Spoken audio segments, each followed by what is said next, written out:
sana po out of fairness, sana po tinatanong din natin, bakit hindi po kasuhan sa Pilipinas? Lahat po ng testigo nandito, lahat ng ebidensya nandito po. Bakit po hindi ba kasuhan dito instead of trying to short circuit? Sino po ang gusto niyong tanungin namin out of fairness kung bakit hindi dito sa Pilipinas ilitisin ang kaso? Sino po ang gusto niyong tanungin namin? Ang gobyerno kasi po, this is the people of It the has been Philippines. tried, even the former Justice Secretary himself, Boying Remulla, who's now ombudsman, he himself said, hindi po kaya ng gobyerno. This is why the victims have gone to the ICC for justice. Hindi ho kaya dito. Bakit po? Nung isang araw po, meron Bakit kaming po akong na-receive. tatanungin? Hindi, meron po kaming This is na-receive their na own sabi na- statement.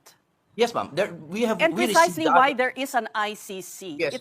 I don't know No. why you are framing it as a diminution we're not part of the of ICC. Philippine sovereignty. We're When not a this part of is, the we're ICC, talking ma'am. of the international community here. Hindi ho Yes, we're not isang- part of the ICC, ma'am. I beg you to understand. We're not part of their own statute anymore. We withdrew, and that was affirmed in the Pangilinan versus Cayetano case. With all due respect, ma'am, yes, says, no? but And- the crimes, may I say also, ma'am. attorney, Yes, that the crimes indicated were before we withdrew from the Rome Statute. Yes, but there is a very long discussion about continued cooperation. But it is not part of continued cooperation, no, to serve an ICC warrant. Kasi po, let's assume arguendo na nasa Rome Statute pa tayo, ma'am, ha?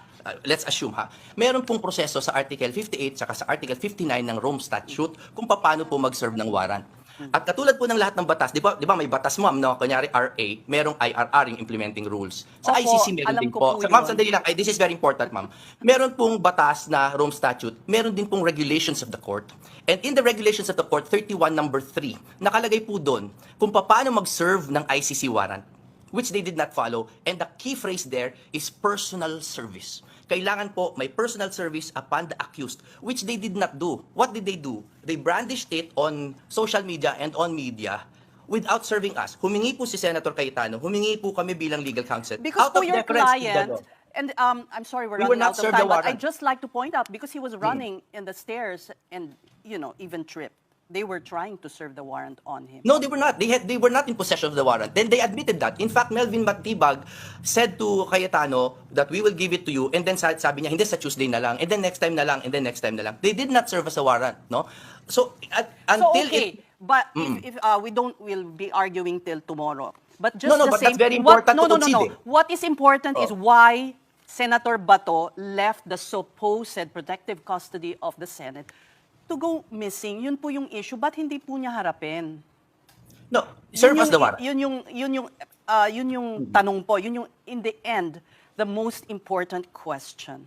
He showed think up to vote, to cast his vote for Senator Alan Peter Cayetano as president, who was behind our withdrawal from the Rome Statute. He was foreign secretary then, correct?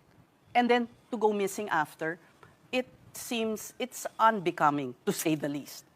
A little correction, it was the president, of course, President Duterte was Of the course, chief sir, architect. pero Siya yung nag-withdraw. Ngayon, pagdating po but kay we thank you Senator for your Bato, time. I'm sorry, we do, one final explanation na lang po, kung pwedeng maikli na lamang. well, we are just waiting for the government authorities to serve us personal service po nung warrant. And also Paano we po, await, kung wala na nga, missing na nga si Senator, paano isi-serve? that is the purpose of the lawyers, ma'am. We are his legal counsel.